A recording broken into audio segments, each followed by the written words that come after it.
दूसरे अध्याय की शुरुआत में ही श्री चाणक्य कहते हैं कि झूठ बोलना, उतावलापन दिखाना, छल कपट, मूर्खता, अत्यधिक लालच करना, अशुद्धता और दयनीयता, ये सभी प्रकार के दोष स्त्रियों में स्वाभाविक रूप से मिलते हैं। स्त्रियों के विषय में चाणक्य की उपयुक्त धारणा का कारण क्या रहा था यह कहना तो कठिन है, परंतु सभी स्त्रियों में ये स्वाभाविक दुर्गुण हो यह संभव नहीं है। चाणक्य के काल में स्त्री शिक्षा का निश्चित रूप से अकाल रहा होगा। इसी आधार पर चाणक्य ने स्त्री को मूर्ख, लालची, अशुद्ध, झूठी, छली आदि कहा होगा।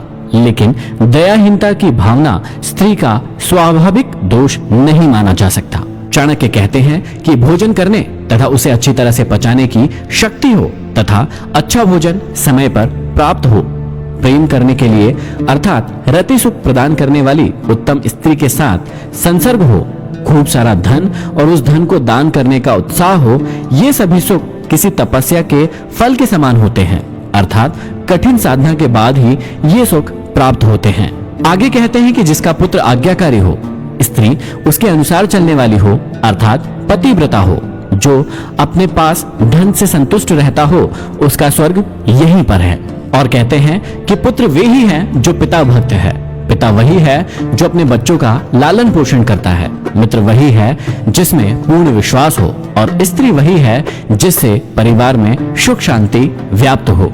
जो मित्र प्रत्यक्ष रूप से मधुर वचन बोलता हो और पीठ पीछे अर्थात अप्रत्यक्ष रूप से आपके सारे कार्यों में रोड़ा अटकाता हो, ऐसे मित्रों को उस घड़ी के समान त्याग देना चाहिए जिसके भीतर विष भरा हो और ऊपर मुंह के पास दूध भरा हो।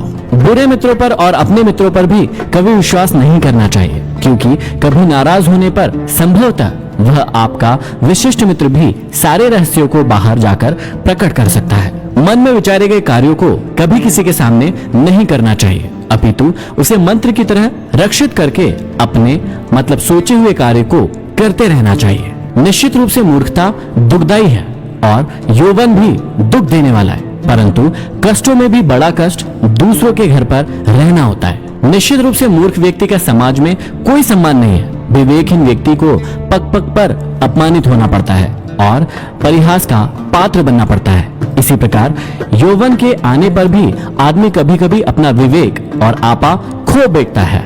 जवानी में आदमी का जोश और उत्साह तो खूब बड़ा चढ़ा होता है, पर वह अपना होश भी खोए रहता है। उसमें अपनी शक्ति का अहम इस कदर बढ़ जाता है कि उसे अपने सामने वाला व्यक्ति तुच्छ दिखाई देने लगता है। चाणक्य का कहना है कि किसी को विवशता में जब दूसरे के घर पर निर्भर रहना पड़े तो उसका अपना वर्चस्व समाप्त हो जाता है। उसे दूसरों की कृपा पर निर्भर रहना पड़ता है, उसकी स्वाधीनता नष्ट हो जाती है और यही उसके दुखों का सबसे बड़ा कारण होता है। आगे चाणक्य कहते हैं कि हर एक पर्वत में मणि नहीं होती है और हर एक हाथी में मुक्तामणि नहीं होती है। साधु लोग सभी जगह नहीं मिलते और हर एक वन में चंदन के वृक्ष नहीं होते हैं। यहाँ हमें समझाते हुए कह रहे हैं कि अच्छी चीजें सभी जगह प्राप्त नहीं होती।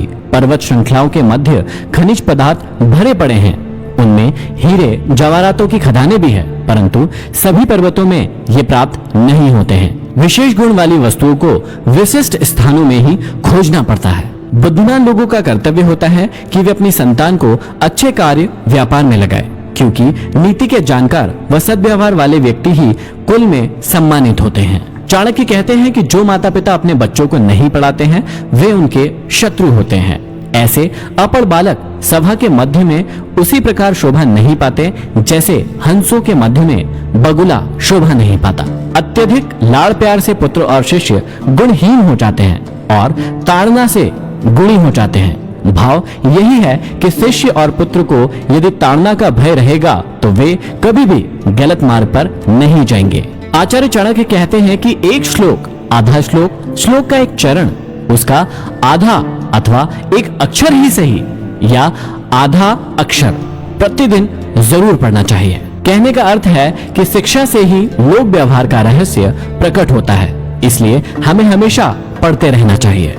स्त्री का वियोग अपने लोगों से अनाचार, कर्ज का बंधन, दुष्ट राजा की सेवा, दरिद्रता और अपने प्रतिकूल सभा, ये सभी अग्नि न होते हुए भी शरीर को जलाकर राख कर देते हैं।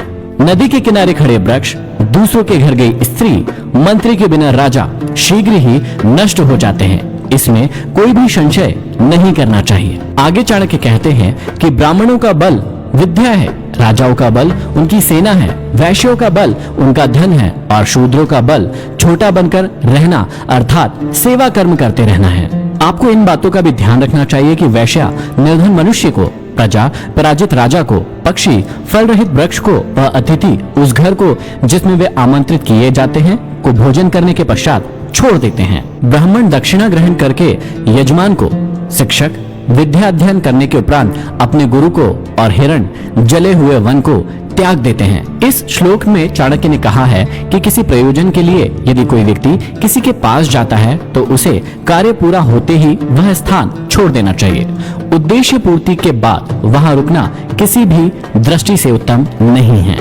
बुरा आचरण अर्थात दुराचारी के साथ रहने से, पाप दृष्टि रखने वालों का साथ करने से अर्थात अशुद्ध स्थान पर रहने वालों से मित्रता करने वाला शीघ्र ही नष्ट हो जाता है। बुरी संगत का सदैव बुरा असर पड़ता है। यहाँ चाणक्य ने इसी ओर ध्यान खींचा है।